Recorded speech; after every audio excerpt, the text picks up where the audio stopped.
Now, before movie Fast and Furious 5 this Saturday night, here's the ITV News.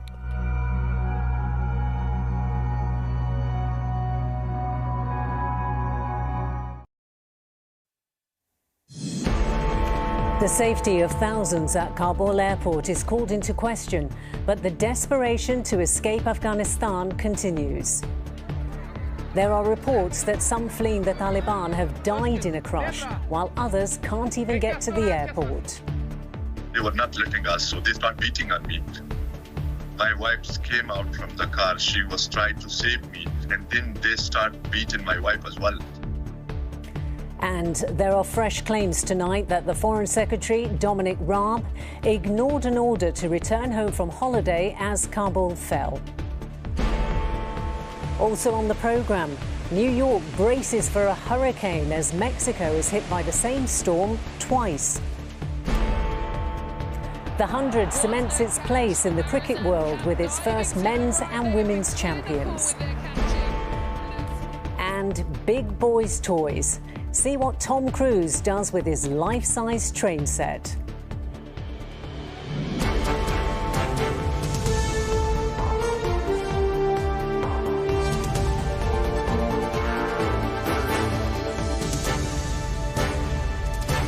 This is ITV News with Sameena Ali Khan. Good evening. The security situation at Kabul airport has grown significantly worse over the past 24 hours. Thousands of foreigners and Afghans trying to flee the new Taliban regime have caused a crush trying to reach the gates. There are unconfirmed reports that some may have died, all while rumours swirled of a possible terror attack being planned on the airport queues. But the repatriation flights to Britain and other countries continues, under pressure from a deadline the US President has set for the end of the month. Martha Fairley reports. Too young to understand what is happening, children are lifted over the walls of Kabul airport. On social media, more images appearing to show the extreme measures being taken. The situation so dangerous, the US are now advising their citizens not to come to the gates. Some are reported to have died as people crushed towards the barriers in the blazing heat. This is the only way out, if you can get here. British Afghan Abdul Qadir Jalil travelled to Afghanistan for his wedding. He's tried to leave twice, but both times was attacked at Taliban checkpoints. They start firing on our car. The driver's got hit. And when I came out from the car, I requested that we are a foreign citizen, so we have to go back to our home, but they were not letting us, so they start beating on me. My wife came out from the car. She was trying to save me, and then they start beating my wife as well. The Taliban's acting governor for Kabul has been meeting with ex-President Hamid Karzai and a senior official from the ousted government, giving them assurances over security in the capital. And the Taliban say they're aiming to improve the situation and provide a smooth exit at the airport. The Western and everyone has to know what is going on here in Afghanistan. Mayor Mursal Amiri was until this week a well-known presenter on state TV channel RTA's breakfast show.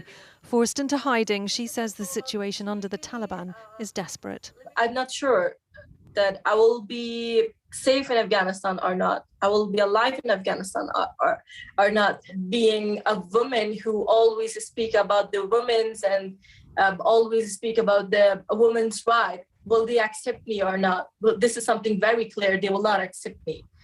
And I'm sure they don't like people like me, so they will kill me in any way as I see. But time is running out as British military efforts continue to rescue citizens and those Afghans who helped support them. There are just 10 days until the United States deadline to withdraw its troops who currently control the airport. The question is, what will happen to those who are left behind? Martha Fairley, ITV News.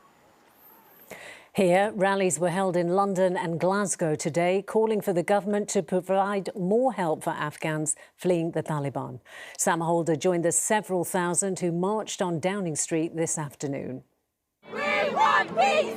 We want peace! We want peace was the chant. The fear is the future of Afghanistan will be anything but.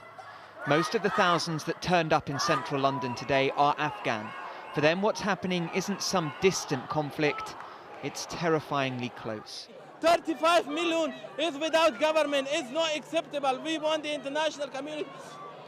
Please save. It is a plea of desperation. The protesters want no recognition for the Taliban. They want international pressure to help protect human rights and more refugees allowed into Britain more quickly. There is a lot of raw emotion here today. Almost everybody I've spoken to has friends or family back in the country. Some of my cousins, they used to go to school, but now they have stopped their education. They have to stay at home. Their own rights have been taken away from them. Like, all they can do is at home, stay at home, watch the news and listen to Quran. Yeah, cousins and aunts and my grandma. And what have they said? We haven't had that much contact with them because of what's going on, but they have said that the situation is very unclear and there is going to be violence soon. That is a very real fear. Some here fled the Taliban the first time around. I'm here because they've beaten my sister to death. That's why I'm here. They don't give right to women. This was one of more than 30 protests held by Afghans around the world, begging governments like Britain's not to give up on Afghanistan. Sam Holder, ITV News. Meanwhile, there's been fresh criticism of the Foreign Secretary Dominic Raab tonight for not returning from holiday as Kabul fell. Our political correspondent David Wood is here. And David, this is the row that won't go away, will it? No, that's right. Tomorrow's Times and Mail newspapers both reporting that Mr Raab was ordered back by Downing Street from his holiday on Friday the 13th. Instead, he came back in the early hours of Monday morning, and it's claimed in the papers that was with the Prime Minister's blessing. Now, no comment on this from the government tonight on what I'm told are private conversations. And Mr Raab has previously said, as Foreign Secretary, he's equipped to work wherever he is in the world, but Labour's Shadow Foreign Secretary having none of it, saying this is unforgivable. And it comes on the day the Foreign Office is having to defend a junior minister too, Lord Ahmad, who looks after Afghanistan as part of his brief. He was on leave when Afghanistan fell, but I'm told he was heavily involved in the response throughout the past couple of weeks. But this is tonight, the government is trying to show that it is getting on with its job of getting people out of Afghanistan into safety, something it's fast running out of time to do. David, thank you. In the US, New York is bracing itself for what's expected to be its first direct hit by a hurricane in 30 years. A state of emergency has been declared ahead of Hurricane Henri, and some residents have been told to move to higher ground. Meanwhile, another hurricane is already lashing Mexico for a second time. Geraint Vincent reports. It's storm season across the Americas. For several days now, Hurricane Grace has been hitting Mexico's Gulf Coast with 125-mile-an-hour winds and rain, which has caused severe flooding, and mudslides, which have taken at least 8 lives. A state of emergency remains in place here, and thousands of miles of coastline away to the north, another has just been declared in parts of New York, where they're preparing for the arrival of Storm Henri. Warnings of power cuts and infrastructure damage have led to long queues to stock up on fuel supplies. If you know you are in a tidal area that tends to flood, if you know you are in an area that is subject to tidal surges, get out of that area now, please. The storm is on track to collide in the early hours of tomorrow morning with the upmarket holiday destinations in the Hamptons and Cape Cod, areas which haven't seen a hurricane for 30 years and where officials warn of significant damage before the weekend is out. Geraint Vincent, ITV News. Authorities in Australia say more than 250 people have been arrested while protesting coronavirus lockdowns in cities across the country. Police and protesters clashed on the streets of Melbourne, while thousands ignored stay-at-home orders in Sydney.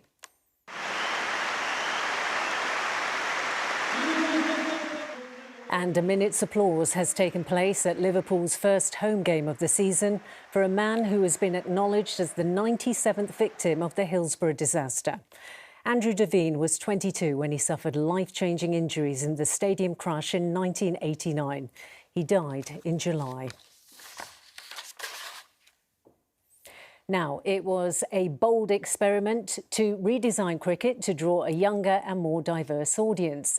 The 100 is a shorter format with equal billing for the men's and women's games. And while the Oval Invincibles and the Southern Brave are celebrating victory in the finals tonight, there seems little doubt that the future of cricket is the real winner. Stuart Silvers reports. It's cricket like we've never seen it before. Some of the innovations might not be what MCC members are used to, but there's no doubt the 100 has brought something different. Not least the women's game given high prominence, with games played back-to-back with the men's, including today's final, and attracting a large crowd of all ages. The weather may not have played ball, but there was some great cricket in the match between Oval Invincibles and Southern Brave. What a catch! The match was very one-sided, with the Invincibles convincing winners. But there's no doubt the 100 as a whole has been a huge step forward for the women's game. Honestly, I think it's changed women's cricket forever in this country. I think it's been trailblazing. It really has completely transformed the women's game, the way that we feel valued and equal, and that one team mentality. In that spirit, the men's Southern Brave team had their own chance to win in their final against the Birmingham Phoenix. Setting a target of 169 runs from the 100 balls that give this tournament its name. 3, 2, 1. The countdown now on to the finish.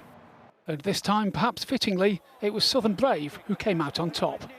There has been more criticism of its effect on the men's game, but for now, the 100 has to be judged a success. Stuart Silvers, ITV News. And finally, Tom Cruise has brought another big-budget Hollywood stunt to Britain, where he's filming the next Mission Impossible film. This was the moment a steam locomotive hurtled towards the end of the line over a disused quarry in the Peak District.